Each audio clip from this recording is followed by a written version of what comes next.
महाभारत के युद्ध के कई वर्षों बाद पांडवों व द्रौपदी ने साधुओं के वस्त्र धारण किए और स्वर्ग जाने के लिए निकल पड़े। पांडवों के साथ साथ एक कुत्ता भी चलने लगा। अनेक तीर्थों, नदियों व समुद्रों की यात्रा करते करते पांडव आगे बढ़ने लगे। यात्रा करते करते पांडव हिमालय तक पहुंच गए। एक के बाद एक सारे पांडवों और पांचाली ने अपने अपने शरीर त्याग दिए। बचे तो सिर्फ युधिष्ठिर और उनके साथ चलता हुआ एक कुत्ता। युधिष्ठिर कुछ ही दूर चले थे कि उन्हें स्वर्ग ले जाने के लिए स्वयं देवराज इंद्र अपना रथ लेकर आ गए।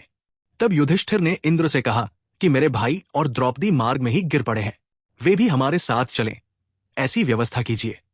तब इंद्र ने कहा कि वे सभी पहले ही स्वर्ग पहुंच चुके हैं, वे शरीर त्याग कर स्वर्ग पहुंचे हैं और आप अपने शरीर के साथ स्वर्ग में जाएंगे।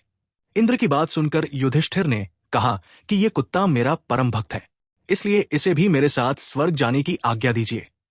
लेकिन इंद्र ने ऐसा करने से मना कर दिया। काफी देर समझाने पर भी जब युधिष्ठिर बिना कुत्ते के स्वर्ग जाने के लिए नहीं माने तो कुत्ते के रूप में यमराज अपने वास्तविक स्वरूप में आ गए। वो कुत्ता वास्तव में यमराज ही थे। युधिष्ठिर को अपने धर्म स्थित देखकर यमराज बहुत प्रसन्न हुए। इसके बाद देवराज इंद्र युधिष्ठिर को अपने रथ में बैठाकर स्वर्ग ले गए। युधिष्ठिर जब स्वर्ग पहुंचे तो वहां उन्हें अपने भाई दिखाई नहीं दिए। तब युधिष्ठिर ने कहा कि जहां मेरे भाई हैं, मुझे उसी स्थान पर जाना है। देवराज इंद्र के कहने पर एक देवदूत युधिष्ठिर को एक ऐसी जगह ले गया जहां काफी दुर्गंध थी और दुखी लोगों की आवाजें सुनाई दे रही थी।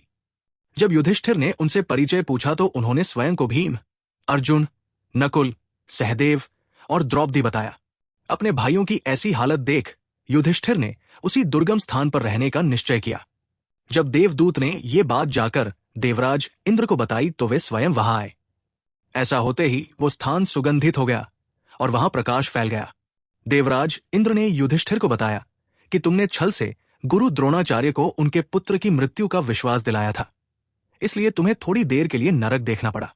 अब तुम मेरे साथ स्वर्ग चलो, वहां तुम्हारे भाई व अन्य वीर पहले ही पहुंच गए हैं। इसके बाद युधिष्ठिर ने एक दिव्य शरीर धारण किया। इसी शरीर के साथ देवराज इंद्र युधिष्ठिर को स्वर्ग ले गए।